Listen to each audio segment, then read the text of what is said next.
All right, guys, welcome back to the XG podcast, episode 7. It's a big fucking week. It's a big week, and it's been a good week. For some people, fuck you. Yeah, dude. For me, it's all roses. It's tough. But yeah, we're gonna go over Champions League. What happened in the second leg, which was pretty interesting. Well, What you came out 2 out of 2 again. I did. I did. That's what you got the semifinals. Correct. Yeah, I got the semifinals correct. Even though I was kind of pissed I got it right. Yeah, we'll start off with Champions League. The first game we'll go off with Borussia Dortmund versus PSG. The one thing I didn't get right was the goals. We kept saying it was gonna be goals galore. We both thought it was gonna be goals galore, but it turns out that defensive masterclass. Yeah, Dortmund came out and they knew how to defend. And they did some fucking voodoo on that post, dude. I can't even remember. I think it was like 6 posts. They hit the post 6 times during that game, and I think during the first leg it was twice back to back. And I think they there was a stat saying they hit the post like I want to say around 12 or something times this knockout stages. Jesus. So they were not on point. Hey, but you're gonna get them next season. Mbappe. Hopefully it doesn't fuck up the team chemistry. Yeah, man. Because now I'm seeing a lot of that on Twitter. Because people are really praising Madrid. Like how they're doing it, the power of friendship. And now they're going to get Mbappe. People are speculating that Mbappe might be the one that causes a disturbance. But we'll see when time comes. It'll be next season. But we'll continue with the game. Matt Hummels. You know stepped what? up. Hey, but it was also Donnarumma's fault. Yeah. They did the same play Barca did, which was pretty much throw it near post, crowd Donnarumma so he can't get out. Even though if he does get out, it's dangerous. I feel like it's what's happening to every goalkeeper now. You just gotta find a way to deal with it now. Yeah, a lot of the strategy is always put someone in front of the goalie so he can't come out. Yeah, he can't move. Unless you're on Madrid and they'll call those fouls. Oh, okay. But no, yeah, that's a big thing. That was a foul. They're just not letting the goalkeeper come out, and it's a great strategy. Yeah. I wonder who came up with it first. I don't know. The first one I did see like noticeably was the Leipzig game versus Real Madrid. Yeah. Other than that, I've been seeing everyone start using it. Yeah, well, I feel like it became mainstream when Man City did it against us, but they basically copied Leipzig. But I was kind of flowing around in between, like during the season. A lot of teams were picking up on like goalies for some reason, really struggling in the air. Because even Kepa, when Kepa was starting in the beginning of the season, after we got him, everyone knew that he had a weakness to balls in the air, and so they were doing that a lot. So I don't know, and now everyone's doing it to like every goalie they see for some reason. Yeah, and I was looking at I started doing live betting during the games, and I saw that Matt Hummels first to score, just anytime goal score was super high, and I'm like, maybe a defender scores, but I went with Fulkrug again. Oh, should have went with my gut. Yeah, should have went with my gut. But I mean, we're saying Matt Hummels, which he did. He a masterclass. You know, no pace or anything, but intelligence. He was on it, but also Schlotterbeck. Schlotterbeck. Not even a center back, by the way. He's a right back. Yeah, he also stepped up throughout that game too. They both like I don't know what they did, but they should stop it for next game. Yeah, and that's what I talked about it briefly yesterday with Wicho and the boys on the Xbox party chat. And I and my brother, and I told him it's gonna be a weird final because you don't know what kind of Dortmund you're gonna get. No one knows. They could be the Dortmund that loses 0-5 at home, or they could be the best Dortmund and score 5 goals. Like they might do a defensive masterclass, or they might come out swinging like they did with Atletico Madrid, or they just might they beat Bayern 2 or 3-0 like this season for the first time in like 12 years. In like last week, I think so. It's like, who knows what we're gonna get with them. So yeah, I think it's gonna be an interesting final if anything, because they both Madrid and Dortmund have faced each other 10 times, and they each have 3 wins and it's 4 draws. Yeah, but those wins were coming back in the Dortmund golden days when they had Marco Reus, Lewandowski, and Götze just running amok. Yeah, so I don't think they're not gonna put their hands down. Hopefully Dortmund comes up. But yeah, you want to talk about PSG and their fucking struggles? Oh, well, before the Dortmund coach, he was actually a fan that turned into a coach. Yeah, I literally saw that on Twitter today. Yeah, I was like, that's a cool ass story. He was there in the final when they lost to Bayern. Was it that game? Yeah, in London in Wembley. And now he's coming back to coach it. That's crazy. It is pretty insane. I wonder how he got the job. We should look into that. Yeah, because that's insane. You know, maybe one of us will turn to coach. Bro, you're gonna see me screaming in the sideline. Everything. Oh my god, you're gonna see me be fucking Totti. Maybe that's what they need now. You know. Yeah, maybe. But PSG, man, I feel the problem mainly lies with the players, but I also feel like Luis Enrique also set them up for failure. You think so? Yeah, because Ramos taking every shot possible, dude. He took every shot and nowhere. He has a clear pass. Fuck that. Let me shoot. Hey, if you don't shoot, you don't score. But yeah, my brother did mention that yesterday. That Gonzalo Ramos kept shooting everything and anything. Yeah, so. And I'm like... In a way, do you think that's him letting out his frustration, or do you think he's actually going for goal? I think it's a little of both. Trying to play hero? Yeah, because I feel like that's who he is. He does go for goal a lot. But I think it was frustration because he's been on the bench for so much of the season. And he didn't even start. He didn't even get subbed on last game. It was Kolo Muani. Yeah. So I don't know what Luis Enrique was thinking because it was just maybe a surprise tactic. Maybe he realized he needed a different outlet. Mm-hmm. But it just didn't work. Because it especially showed when they subbed him out and put in Barcola. Barcola was the only one doing anything in that second half. Yeah, he was. And I feel like it also went bad when he didn't put Lee Kang in, because I felt like Lee Kang was also one of those. I said Barcola was the only one doing anything, but Lee Kang was also providing a spark of creativity going into it. But yeah, the rest I feel like they didn't have the best showing. Like Vitinha, we were praising him in the quarterfinals, but he came up short. Yeah, he got called out. But I felt like Zaire Emery really struggled there, and I felt like his age showed. Yeah, I don't think he was 100% healthy because like half the I don't even say half, like majority of the match I didn't even notice he was there. Like that Dortmund midfield got dominated, even though Dortmund did give up the ball most of in the second leg, but it just felt like they had no midfielder other than Fabian Ruiz, I think. Yeah, it felt like useless possession the entire time. Yeah, and I don't know if it was his age or what it was, but he really didn't show, and I felt like it was a mistake to keep him on for that long, or even start him, because I felt like Lee Kang-in would have provided a whole lot more, because he's shown, I feel like throughout the season that he can be that spark plug, and he even showed last year with Mallorca. You know who they needed? What's his name? Fuck, I just had it in my head. Verratti. They needed Verratti this game. They needed Verratti the whole season. The whole fucking season. They wouldn't have struggled as much as they did, but... Yeah, he has experience. He's been in finals. I don't know. I think it was... I think poor planning. I think that was the biggest mistake. They needed Verratti, and... Because I saw people were arguing that, saying that they needed Neymar more than they needed Verratti. I think the wingers did fairly decent. Like you just mentioned, Lee Kang-in and Barcola. Like they did what they had to do. They just didn't have the finishing. They didn't have the midfield. Yeah, I feel like it was Verratti that they missed. The whole season, actually. Yeah. But that's what you get when you fucking burn bridges, dude. Like, now he's in Saudi Arabia he offered himself to Barcelona, apparently. Yeah. Hope he takes him, but we can't take his wages. Yeah, are you going to pay him? Spotify? Yes, it's free Spotify for a year. Ad free. Oh, damn. But, I also want to call out Dembele. That fucking rat. Dude, he shows up against Barcelona.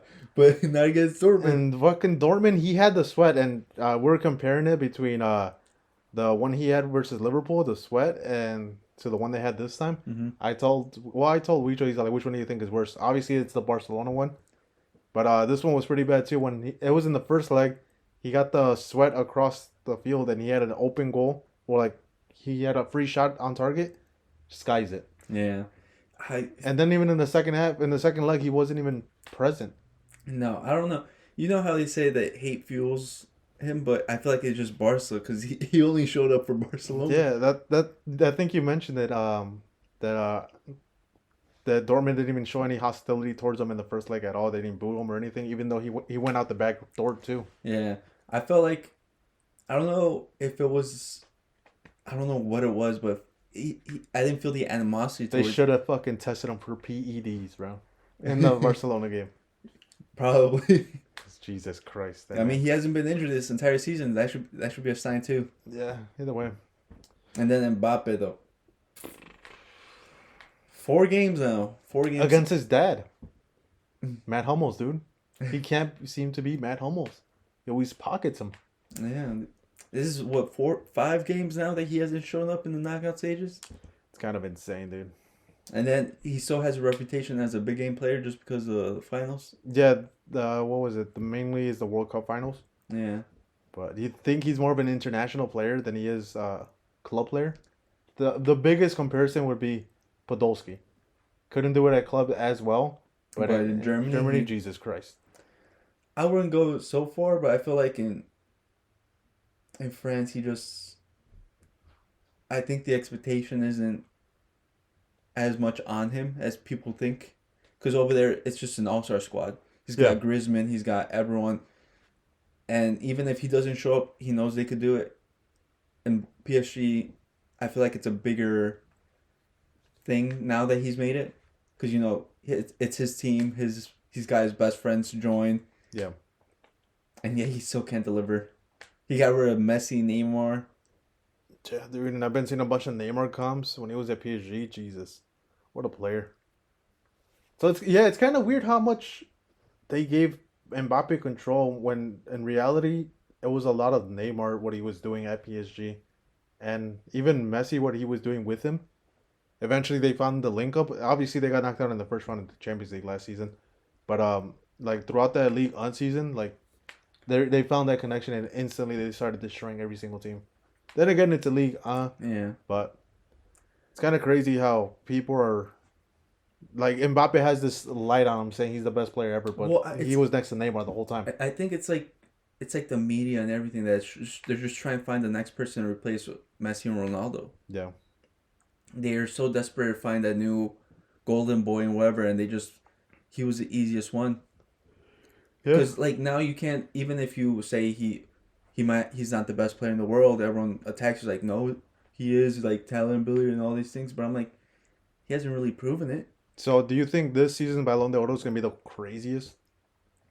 I feel like, yeah, it's gonna be the tightest race. The most probably. Undeserved one? Would you say that? Or would you say it's like you said, it's a tight race, anyone could have won it? I feel like it's a tight race where anyone could win it. Because you have so many options now, but I feel like name carries so much now that people don't even care about what they actually did. Because it still probably can be Mbappe, Jude, maybe Foden, and then who knows what happens in Euros. They'll give it to Wirtz, dude. They're not probably can consider Wirtz. They should. If Germany wins it, do you think you consider him? And he becomes a standout player. If he's a standout, pretty good tournament. People might, because even if you think about it, if for all the favorites that are happening right now, no one's considering anyone from Bayern Leverkusen, and they're having the best season out of anyone. Big facts. Coach of the year easily should be Xabi Alonso, but who knows? Ancelotti, if Real Madrid wins it, then they're gonna give it to Ancelotti. Yeah, or maybe they still might give it a Pep. Yeah. If he wins the Premier League and the FA Cup. But yeah, it's a very interesting race throughout it. I think obviously it's still really early to tell who's winning the Ballon d'Oro because there's still a whole second half of the season. Because when do they give it out in They give it in January. January. So there's still a half a year left. So people still consider early season next year. Some people. Yeah. Still, so it's who knows what happens. It's crazy what's gonna happen. But we'll go on to the next game, which is Real Madrid versus Bayern Munich. And it's a game where Bayern Munich was getting dominated, dude. They couldn't pull off anything. And it had to be an Alphonso Davies weak foot shot. Everyone was like, Bayern score. I'm like, dude, it was the most unlikeliest thing to happen. Because Alphonso Davies has no right foot. I've never seen him shoot with his right in that situation. Never. And he just somehow pulls it out and scores a wonder goal. Oh, it was a perfect shot. I was like, what the fuck? I didn't expect it at all. When I saw how Rudiger covered it, I'm like, oh, that's the defense you want on him. Yeah. You force him inside and make him shoot with his right. And for some reason, today of all days, he just hit it perfectly. Yeah, he hit it perfectly. And then Madrid comes back, and And it's a lot of Rudiger. I saw a lot of Rudiger. I think he should have won. Him or Jose Lu should have won man of the match, but guess who they give it to? Vinicius. He was on one. He was our only offensive focal point. Yeah, fucking Kimmich was on his fucking back legs. Kimmich, the light on some occasions too. Yeah. It's kind of insane. But yeah, Madrid ended up coming back and winning in pretty much the 90th minute for both goals. Well, yeah, I think it was 87th for the first one and 90th for like the second one. Yeah. So insane. That's crazy if you think about it. Neuer was the one that...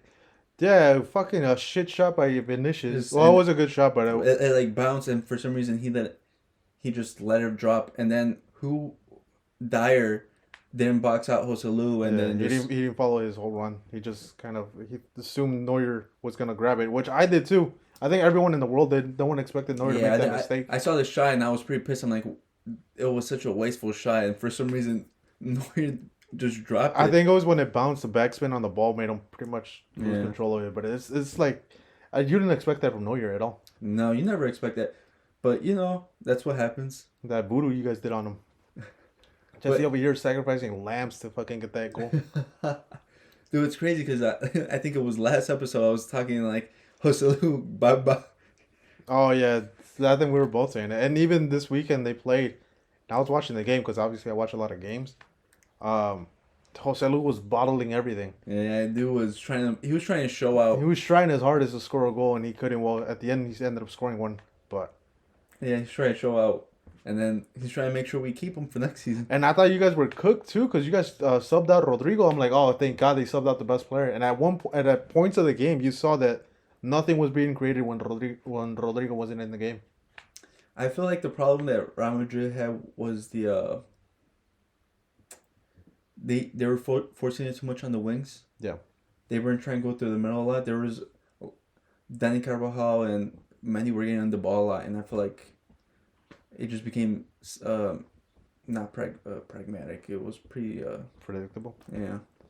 And then what about Jude Bellingham, dude? He averaged 6 vamos and a couple fists in there. Well, the problem was that he was alone in the middle, and he had no one else to go to because Vinny and Rodrigo were pretty out on the wing. So he was, by the end of the game, he realized that he was like mostly towards the left wing.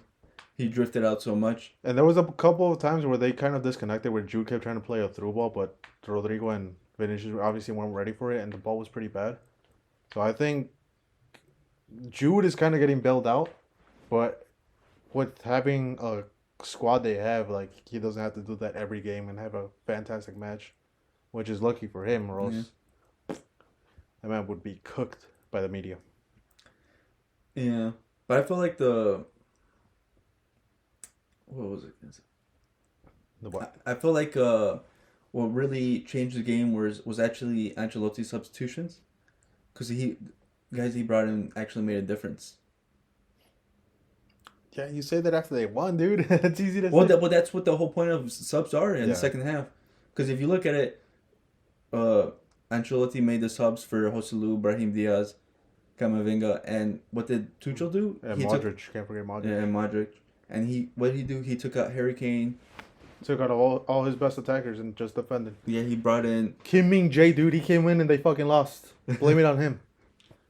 It was actually his fault. I know, it wasn't his fault, but he was the curse, dude. They should have kept him off the field. They brought 5 in the back. They brought Kim Min-jae and all this. 6 in the back, dude, at one point. I think it was 4 center backs at one point. Yeah. So, like, he brought on the pressure knowing that Real Madrid, at the Santiago Bernabeu and the 90th minute against Real Madrid. Yeah, I'm surprised for the Musiala sub, because, it's so weird, because he took off even Leroy Sané, like, at the 70th minute, super early. Yeah. He took out Sané. He took out Musiala. He took out Kane, like... And Kane was defending, too. It's not like he was just on top. He was, like, pretty much inside his own box. And it's crazy, because if you think about it, Real Madrid only needed one goal to go into extra times. Yeah. So it wasn't that hard to be thinking, oh, we might go extra times. Like, he took out his best attacking guys. Like, what would happen if, I know we're probably going to talk about it later, or we could talk about it now, like the disallowed Bayern goal, the linesman where they fucked up. Yeah, dude. How much did Florentino pay him? That was not... It's not like we would lose with that. Dude, that shit was so fucking stupid, too. Like, It's like the same thing as the people are comparing it with Joselu's second goal, the tying goal, or not the tying goal, but the one that gave him the lead. Yeah. Like the linesman obviously wanted to call offside, but he waited until the play was done and then he called it. And then it was the same thing there. Like he should have waited and let the play finish, but they like I think Tuchel pointed it out that they violated two of the rules that were made in place for VAR. Mm-hmm. And he's like, "What the fuck? What's the point of making those rules if you guys are just gonna?" But I also want to argue. Who knows if that goal even goes in? Because they blew the whistle so early, so the guy stopped playing. So then the light just got a free shot off. I don't know. I still view it as that they still kept playing it. Because Rudiger still closed out, and same thing with Militao. He tried to. But to close Luna out. didn't even dive. Luna would have been shocked, dude. That was an insane shot. It was between the legs of Militao too. I still say that. But we never know at this point now. Yeah, but it wasn't exactly our fault. It was like the linesman. It was the white hand always in play. Oh, wow. It was the white hand, dude. Yeah. Now the world is seeing. They were calling Barca fans insane. Now look at them. Sure. All right. You and your conspiracy theories. But even then, we would go extra times. And then what? They have no... Who's going to be their main forward was Choupo-Moting. And then Alphonso Davies. And that was it. I placed a bet. The reason I'm mad is because I placed a bet for them to go to penalties. Yeah. That's what the reason I was pissed. I think they would have gotten penalties. And extra times, you really don't think we could have scored another one? You guys, because keep in mind, if it goes to extra times, but each team has an extra sub. But who they can bring on? Mateus Tell, the 19-year-old. He hasn't played him since he got... Yeah, he really hasn't played him. But, so he's not going to put him in. But that's the only option you do have. Because I think that's what he was betting on. I'll say they go to fucking extra times. I'm putting this guy in. But they fucked it up. No. Tuchel. Yeah, because look at the offense he was going to have in that extra times. He was going to have Mueller, Alphonso Davies, and then Choupo-Moting. It doesn't scare me. But yeah, dude, that whatever makes fucking Thomas Mueller react the way he did. So, something was up. Even Mueller was kind of pissed. Well, kind of pissed. He was super pissed. Everyone was pissed at the end of the game.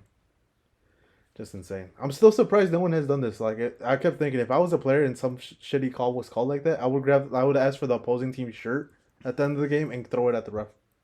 Surprised that hasn't happened, but I always think that. But if then the fucking refs would protest and everything. Oh, I don't give a fuck. Get new ones. Give me the amateur ones. Bring me the ones from Spain. Well, these guys were Polish. Yeah. And apparently they're supposed to be one of the best refereeing crews in the world because they even refereed the World Cup final and a bunch of other big games. And they make a mistake on this one. Also, I want to say, how much extra time they were going to give? Well, that's when the whole thing started for the second goal. There was a lot of pausing. Because they gave 9, and then the goal was at 90th in the 90th minute, and then the game resumed at 92nd. Didn't restart till 92nd till in some seconds, 40. 92. 93.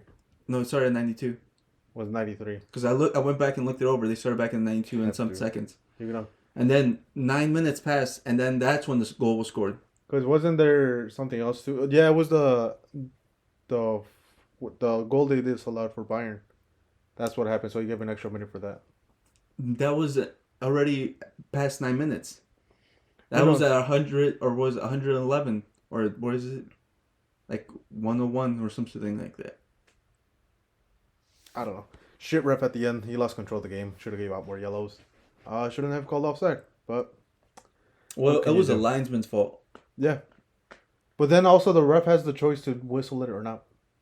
Yeah, but that's because I've also seen that happen. It's happened at Barca games where the the linesman raises the flag, but the ref tells him not to continue to play, and it's happened. But I'm just surprised it happens in final, not a final, in a semifinal like that. Well, there's gonna be more attention to the refs in the game. Hopefully. Well, it's always been refs. I feel like every time now we watch a game every weekend and we talk about refs. Yeah, but they gotta be perfect, dude. Well, not even perfect. It's protocol. It's in those matches. Why the fuck are you fucking up right there? Yeah, but I feel like it's become such a thing now where all we talk about is refs. And we look at the Premier League, all we talk about is how bad the quality ref is. We look at throughout Europe, everyone's the refs are regressing now with VAR and everything else. Because they kind of determine the outcome sometimes, Jesse. No, You haven't been opposed to it yet. I've been opposed to it for multiple years. What do you mean I've been opposed to it? Which one? Oh, Jerry, there's a whole lot. Which one? You want me to just start naming things out of my At least the one on top of your head. I could name off like at least 4. I can't remember right now. But no, we're not gonna go through that. But yeah, no, it's just a very important thing. Yeah, I think eventually we're probably gonna make our way towards, what would you say, like a digital rep? I don't think so because people don't want to get rid of the human element of it. Yeah, and I feel like that's fair, and I understand that too because I think eventually we're gonna get rid of linesmen. Yeah, it's gonna be a digital like in FIFA. But I feel like the linesmen have so much. It's their job's basically gone now. Yeah, I say they should have them just like as an extra pair of eyes, not call it the offsider anymore. Also, I feel like the offside rules changed so much now that it doesn't even make sense. And apparently it's gonna change again. That this time is like they had to be a full body's length in front. Yeah, because like it could be half a body that they're outside. That's still allowed, but because remember which one was it? When we're talking about where the guy wasn't even offsides, he was like a small amount of offsides. It was a couple of weeks ago. Yeah. Oh yeah. That was like a couple of centimeters. Oh, yeah. It was the Man U versus the Coventry, and he wasn't offside. And he wasn't offsides, and they called it offsides. VAR called it offsides. They wanted the Man U Man City game. Yeah. So it doesn't make sense. Yeah, there's a lot of money involved. Sometimes they want certain teams, but not saying the Real Madrid and the Real Madrid versus Bayern game was one of them. I just think it was a shitty mistake by the ref. Yeah. I think he fell under the pressure of the Bernabeu and called it. Oh shit. But yeah, it's gonna be an interesting final, like I mentioned earlier.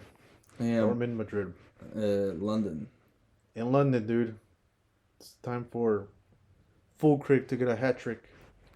Yeah. Call your predictions right now, because this is like one of the first finals where there's a heavy favorite. I think it's 2-0. Madrid? Yeah. You sure? Yeah. I'm going with the favorite, Borussia Dortmund. Oh yeah. Borussia Dortmund wins 3-1. Okay. Lunin has one of those matches. We don't even know if Lunin's gonna be in goal. That's what I was about to ask you. If Lunin's in goal, he's gonna have one of those matches. Or if it's Courtois. Where he just messes everything up. And Courtois' rust gets in the way. Militao doesn't start. Yeah, because who are you starting at center back too? Well, it's Rudiger and depending on Militao or Nacho. And then who's he starting in midfield? Because right now his like favorite one is Toni Kroos and Tchouaméni. But Tchouaméni just came out and he has a stress injury on his left leg or right leg. I can't remember. It's gonna be interesting. There's gonna be a lot of things to talk about those finals. I just hope it's a good game, and Dortmund doesn't come out shitty. I hope they do. Because they're gonna have to withstand that Madrid pressure. Because like I mentioned it before, Madrid loves to score in the first 15 minutes. Yeah, I feel like we're seeing the blueprint that they'll run against Madrid. I feel like Adeyemi is gonna be basically in the back, just covering Vinicius runs, and then we'll see how. I feel like it's gonna be Bellingham versus Hummels, mostly. Unless he draws him out too much, but I feel like yeah. And it's not a favorable matchup for Madrid too, because it's another German team. They struggled against Leipzig. The Bayern Munich game wasn't easy. Now they gotta face the Dortmund team. Well, the thing is, they're gonna let us have the ball and then play that low block. Yeah, but we've also seen them play with the ball against Atletico Madrid and PSG in the first leg. But I feel like we're more dangerous in transition with that open space with us, and then we could cut them off. Like you saw, like during the second half, we struggle a lot when we just like have the ball and then they just give us empty possession because they just take away the midfield and then like the midfielders we got don't like to play in the middle. Yeah, like Valverde, he plays on that right, and he was really, he had a really silent match. Yeah, I feel like the fatigue is finally catching up to him. Yeah. You know, Ancelotti, he rotates everyone, but Valverde. Yeah. So, he's going to turn into Pedri. Watch.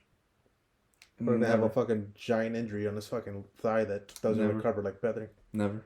But, yeah, I was also going to mention it's super interesting matchups because it's going to be new generation Germany, which is Rudiger, versus old generation Matt Hummels, Well, if you think about it, they're not that far apart in age. Not super far apart in age, but there's an obvious different generation. Yeah. Then it's gonna be full Craig versus pretty much Bellingham of true 9 versus a false 9. Well, he's not even playing as a false 9 anymore. He's been dropping deeper and deeper. Yeah, he's been dropping deeper, but normally his position all season was a false 9. Yeah. And then we're gonna face the winger play, which is Jadon Sancho, which is recovering his form, and it's gonna be Vinicius. Who knows if he even plays? You don't think he plays? Manu has they can call him back. Oh, right, because they play June 1st, right? Yeah, so I saw on Twitter that people were saying that Manu could call back Sancho and, not let him play the final. I know, dude. That'd be the craziest thing Ten Hag would do, just because he never apologized to him. You know what? You're not playing that Champions League. Dude, I completely forgot about it. But no, I think hopefully they'll let him play. I think there's a slim chance they call him back.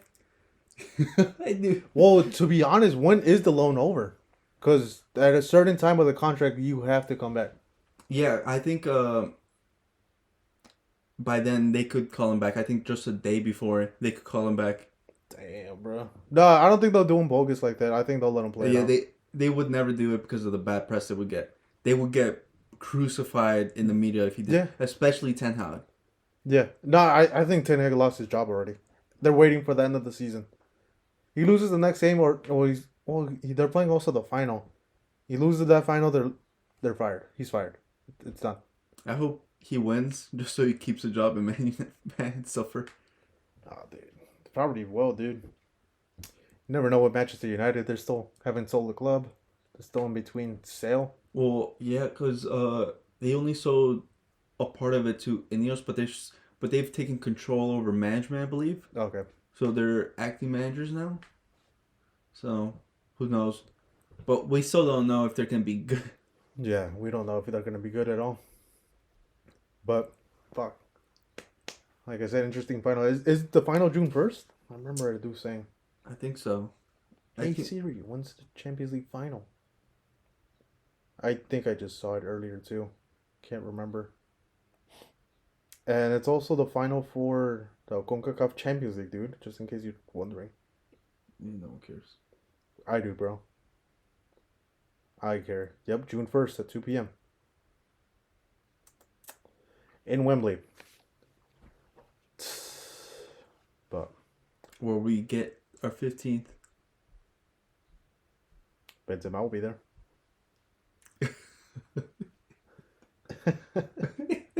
But moving on to the Europa League, we could go briefly over never losing. Oh well, I was gonna start off with Atalanta and eventually get to the better matchup, but it was Atalanta versus Marseille, and it was in Italy, and fucking Atalanta just slammed Marseille. Like we've been saying all season, Serie A's coming back, dude.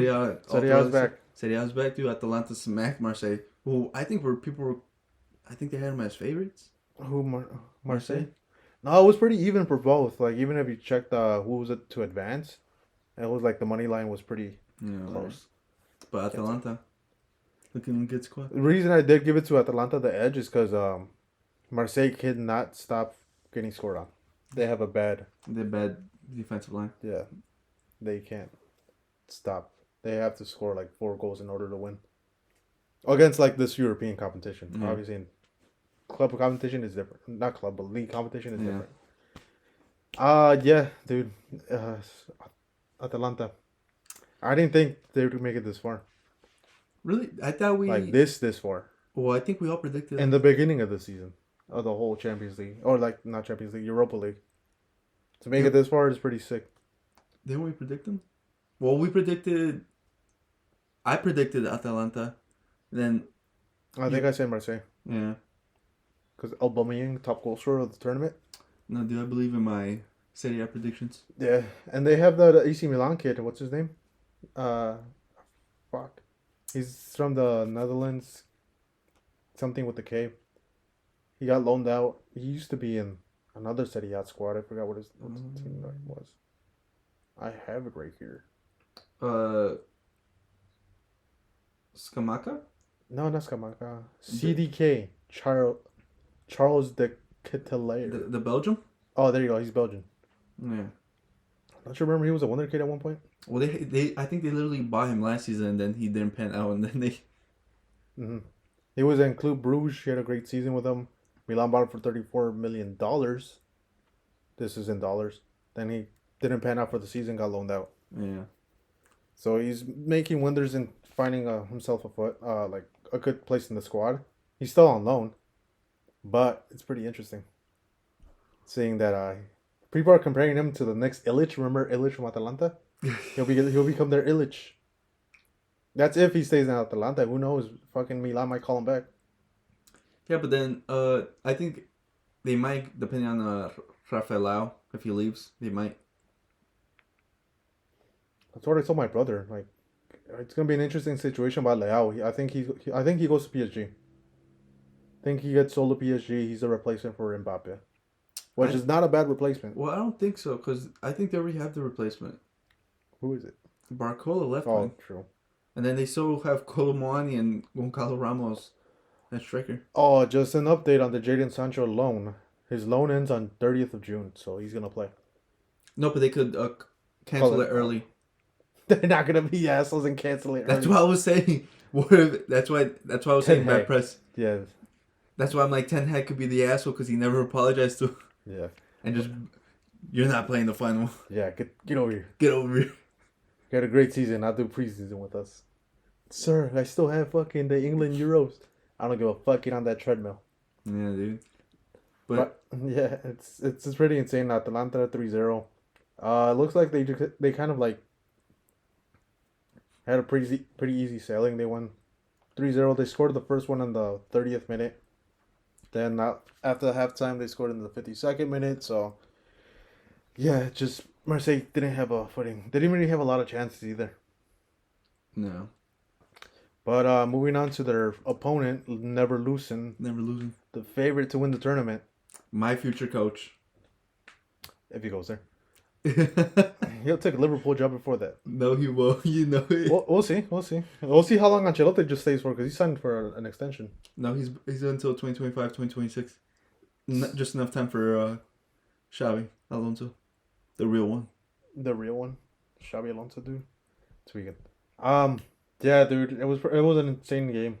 Roma had it in the bag, but they scored a fucking crazy-ass own goal. Yeah, but it's in the DNA. Xabi Alonso has that Real Madrid DNA of never losing. Always coming back. Honestly, Leverkusen did that to themselves in this game. They had so many chances to finish the game off early on, but nope. They just kept fucking missing chance after chance.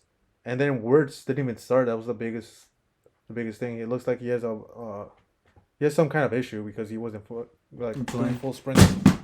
He wasn't doing full sprints in the game. But yeah, I mean, I don't blame, because this is what his first full season back from ACL injury. Yeah, he's so young, playing a lot of games, focal point. Yeah, give him a rest. Probably he'll be ready for the final. But yeah, that's the thing. Like, you would have thought that he would have rested this weekend, but he kind of put him in the weekend game. Well, considering they won this one, they still have 2 finals to play. They do. They had the Polka and this one. And another trouble. Well, I was gonna say another thing that happened during that game is Dybala didn't start either. So I think he also had muscle injuries or some kind of injury or knock, but he didn't play either. That would have been a perfect game for him too. Yeah. Well, I feel like Dybala's been their best player this season for Roma. Lukaku, dude. It's Lukaku. Dude, this is what always happens with Lukaku. You count him out, and then he just comes back and gives you a good season, and you're like, maybe we'll give him another chance. What's the worst that could happen? I know, bro. It's kind of insane. That's kind of Lukaku's life story. We'll see where he goes next season. I think he's still with Chelsea. Still owned by Chelsea, so they need a striker. They do need a striker. Taboli. But we could talk about how Leverkusen gave up 2 fucking very childish penalties. The first one, the Jonathan Tah kind of pulled down the Iranian striker for no fucking reason. And then the second one, which was a clear hand ball. I was like, what the fuck? it was a clear handball. And they Xavi Alonso tried to argue that he was like, it was close to his body, but nah, the man cleared it. Yeah. So hopefully that's not a thing in the final because Italian clubs, dude. Your Atalanta's coming up, Yeah, but I'm backing my coach. dude. What if this is a thing? Never lose both finals. What are they facing in the DFK? Poco? And the Poco? Because it's not Bayern. They always get eliminated from that shit all the time. It's been a while since I've seen them in a final playing that in the final. FC Kaiserslautern. Ah, that's a second division team, isn't it? I think so. Might be a third. I can't. Yeah. Oh, yeah. I think it's second division. I think that's a second division team that they're playing. Yeah. Second Bundesliga. Yeah, they were in the Bundesliga last season. Crazy. Well, I think they're up for promotion, so they might next year be playing Bundesliga. They play the Europa League final first on the 22nd of this month, so in like 2 weeks. Then they play the final. 3 days later? Yeah. That's crazy. I never liked the Europa League finals. They're always on a weekday. Like, bro, make that shit on a weekend. Because I understood why they used to do it. Before it was the final was the same week as the Champions League final, but on a Wednesday, and then it's the Champions League final. But now the Champions League final is on its own weekend. Just put that one on the weekend.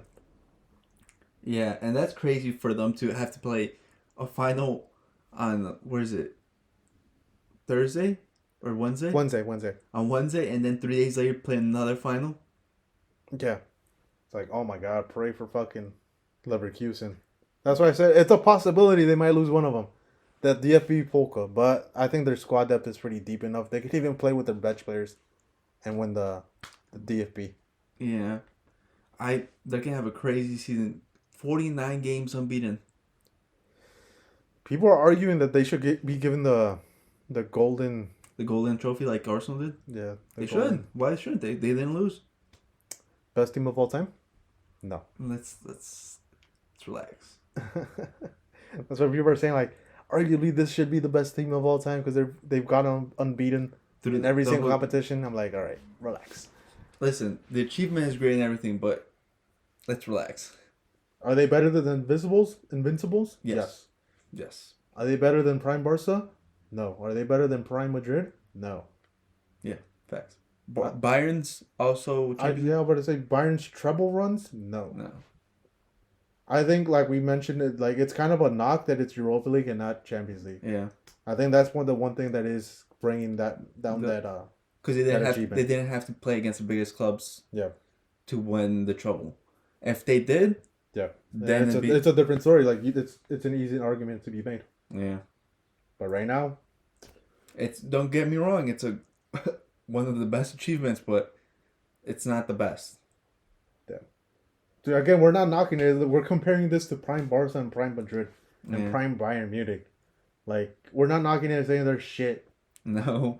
Like, that's not the case at all. Yeah, I know we compare it to Arsenal, which is shit, but it's two different things. But can you make the argument that this team is better than the Invincibles? Yeah, I would. I was about to say, I think I can too. Don't fucking fight me with that, dude. I'll make the argument. Dude, I'll fucking fight you. Come at me, dude. It's 100 times better. It's a trouble.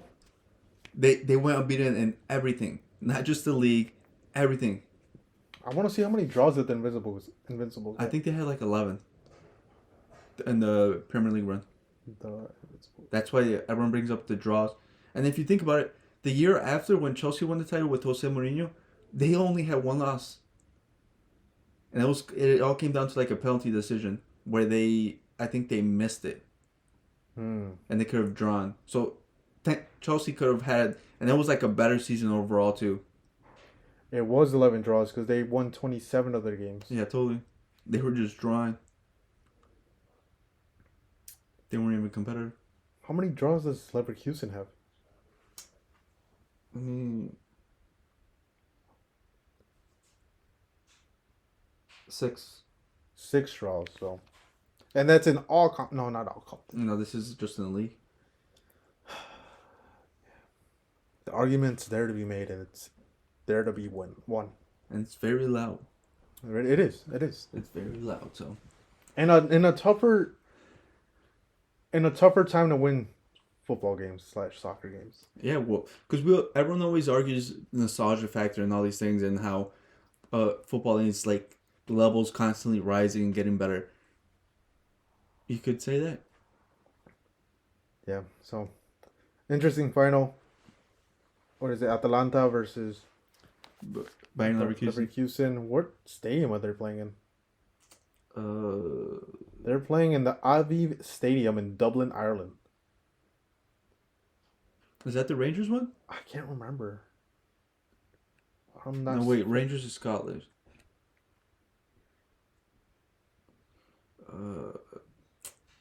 No idea. The Aviva Stadium. Which is it? It's a pretty decent stadium. It's for the Irish Rugby Football Union. Oh, that's pretty big. Because rugby It's a pretty raw stadium. Because rugby stadiums are insane for some reason. Well, not for some reason, but they're like crazy. It's a beautiful stadium. I'll say that. Yeah. And then, you want to talk about the Conference League? What happened, dude? I didn't even keep up with it. I know there was a game yesterday. It was early on, but I did not watch it. I'm so happy. Olympiacos knocked out Aston Villa. How much? No English teams left. Oh my god, they got shut out 2-0. They couldn't even score a goal. Yeah, and then they won the other game 4-2. 6-2 in aggregate. Yeah. Olympiacos. Never doubted them. I doubted them. I thought Aston Villa was going to be in the final. I called it, dude. I told you Olympiacos, dude. My hate. I'm like Kendrick, dude. My hate. It's not stopping you, dude. And then Fiorentina in the final as well. Oh, yeah, dude. Your prediction's still alive. You called Fiorentina to win the whole thing. Yeah, dude. And I believe Florence. They play on the 29th. On the same day as the... Oh, not the 20th. Yeah, this is the 29th. What? All Pop Arena. So they're playing... Is it the same one? On the same week of the Champions League final. But the Leverkusen Atalanta game isn't? I think it should have been the other way around. Yeah, because they're on Wednesday. They're trying to get more eyes on the Conference League. Wow, we see what the fuck you're doing. No one gives a fuck about this. But whatever. It's not a real trophy, but you know. Dude, I think Fiorentina... After what you've seen, do you think Fiorentina has an easy run? Given that Olympiacos beat Aston Villa 6-2 on aggregate. It doesn't matter about the run, Jerry. It's about that they won. I'll take Olympiacos. I believe in Florence. I believe in them. Give me Olympiacos, dude. I'll take it. La Violeta. If that's... it's Violet, I think. I think so. I don't know. I'm not Italian. I think that's what's called. If I remember correctly. I believe in them. Because see, Aston Villa went through Ajax, Lille, and lost to Olympiacos. Olympiacos beat USG, Fenerbahce, and Villa. Fiorentina played Club Brugge. Hey, Club Brugge was a good team. They were playing good football. Don't knock them. Haifa. So arguably, I think they both had a similar run. Fiorentina probably had the hardest run. Not Fiorentina. What's it called? Villa probably had the hardest run, and they came up short on a very... I think it was... Honestly, I thought it was going to be super favorable for Villa. You can't count out Olympiacos, dude. I guess not. That Greek heritage. When they won the 2002 Euros. Wait, was it 2002? Yeah. But that's Greek. That's Greece. Olympiacos is in Greece. Yeah, but not all the players are Greek. Probably their dads. There's probably a son somewhere in there. I don't know. It's that Greek heritage, dude. They're making that Cinderella run. Oh my god. In other news, Barcelona agreed on terms with Guido Rodriguez, ex-Club America player. On a free transfer, dude. Yeah, but is it really gonna move the needle? It's an upgrade from fucking Oriol Romero. I'll say that. I mean, it is, but he's also like in his 30, like close to 30 now. Yeah, they signed him as a backup CDM, which is not a bad deal. I mean, we had to fucking make Christensen a CDM. But I mean, you guys are still gonna have the same problems as you still do now. Yeah, don't even. You want me to get started with Barca, dude? I'll get started. We're keeping Ter Stegen when we should sell him. He has a high market value, but because of the name, he's kind of protected. Lewandowski, right now it's being argued that he's gonna stay. There's still rumors that he's gonna leave. Ferran Torres, apparently he has a permanent place in the club when he should leave. They're listening to offers for Rafinha and Araujo at the moment. For who else? Oh my god, I can't think of it. Victor Roque, his future's in there. There's a whole fucking, what is it called? Press run to try to push him out of the club. And his agent Curry came out and said that the club should play him or else we're selling him or finding out a permanent club. William Messinho, that was supposedly signing for Barca, ignoring every other offer, is signing potentially for Chelsea right now because his agent is Andre Curry. He doesn't want another Victor Roque situation to happen. He wants his players to play. And right now, Barca's not looking at any Brazilian or South American talent because they don't feel like they have the level to compete. Even though that's where Madrid's best players are coming from. Add a deal. Who we're also getting another one, the 16-year-old Argentinian. For who? Real Madrid. Who? The 16-year-old Argentinian or 17-year-old. You're gonna have to put him on my radar because I have no idea what you're really? talking about. For Boca Matsu. No clue. For Boca, I only know Barco. Barco. Let's see, what else?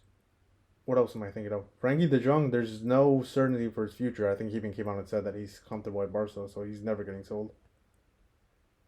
I know there's a couple other things. Oh, Barcelona is eyeing to buy Darwin Nunez. Why? No fucking clue. We had Victor Roque. Oh, my bad.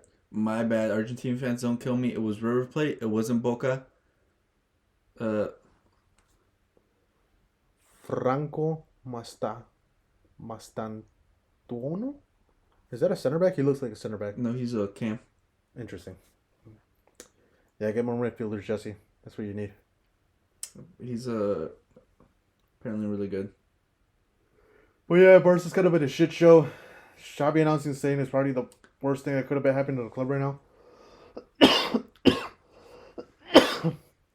Even though I did want Xabi to stay, but it's kind of super weird. A bunch of shit's happening. But I think it's kind of a press run to put Barca back in a negative light. After Xavi staying, I don't think the board of directors all agree that Xavi should stay. Yeah, dude, that's all happened in the span of 2 fucking weeks. In the 2 weeks, and people are still saying that Barca's gonna sign a top left winger, which is between either Dani Olmo or Nico Williams, but we don't have the money for either. Nico Williams, we need 50 million, and then I just mentioned the Darwin Nunez. Liverpool wants, I think, 80 million. Where are we getting the fucking money?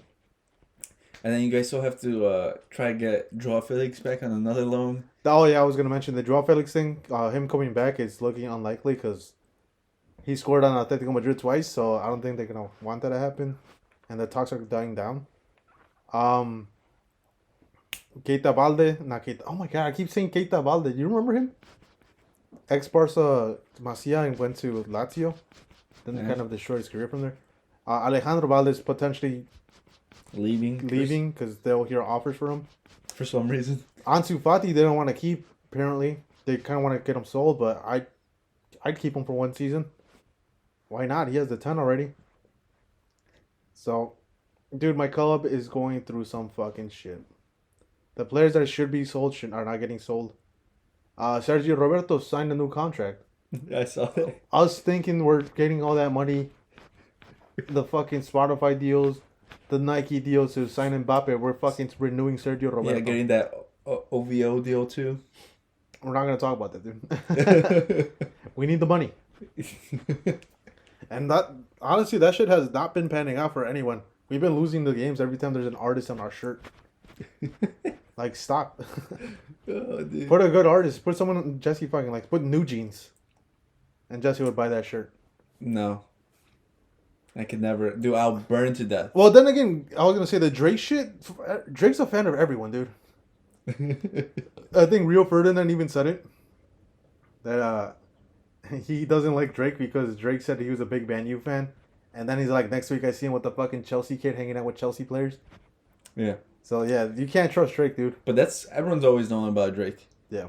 A lot of shit about Drake that's been in the limelight recently. But is there anything else you want to talk about?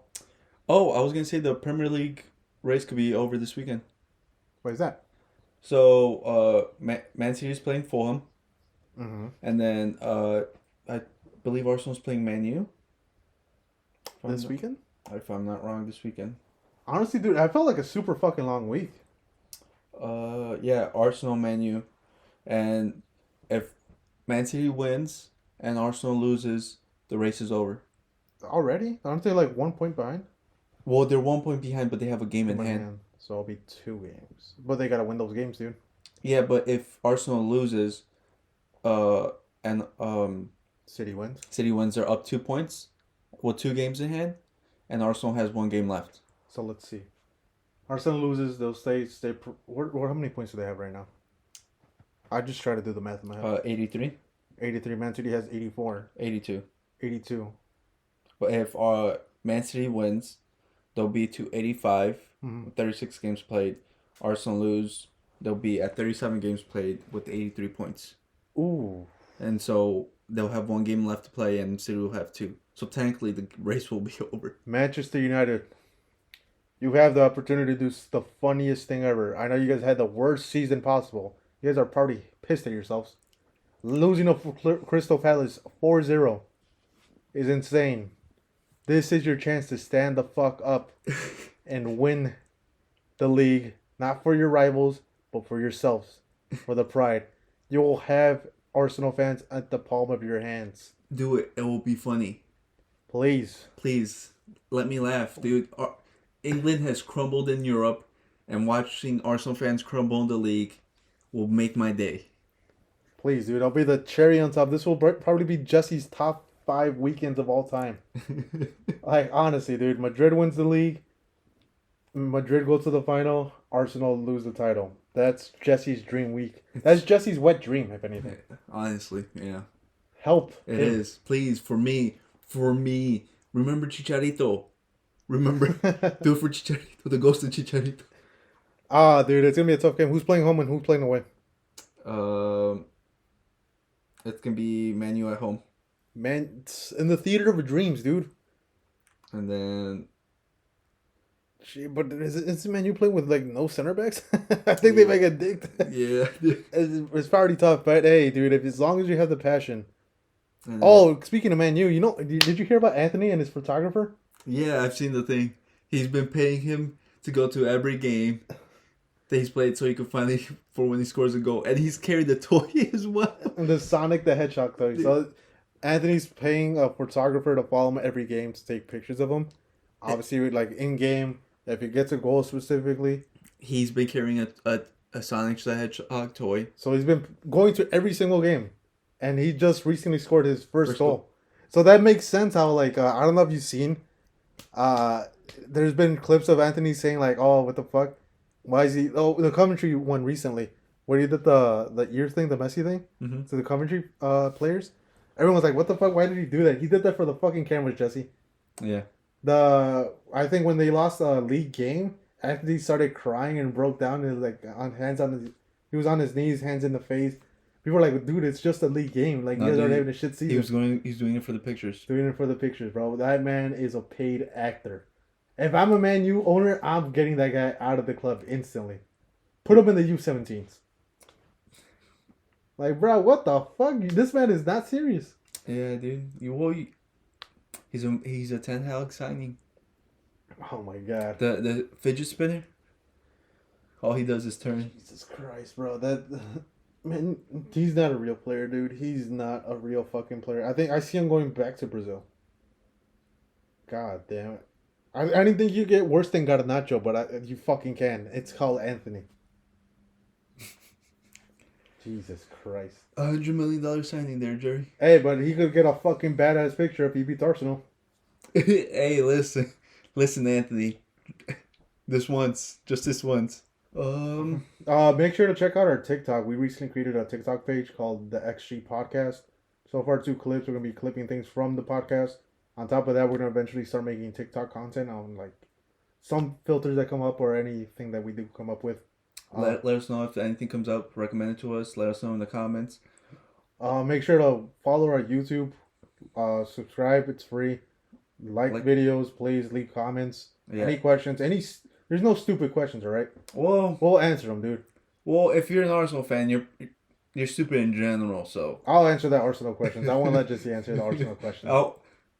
I might comment. But also, we're gonna be coming out with a new logo, hopefully pretty soon. So let us know your thoughts about it.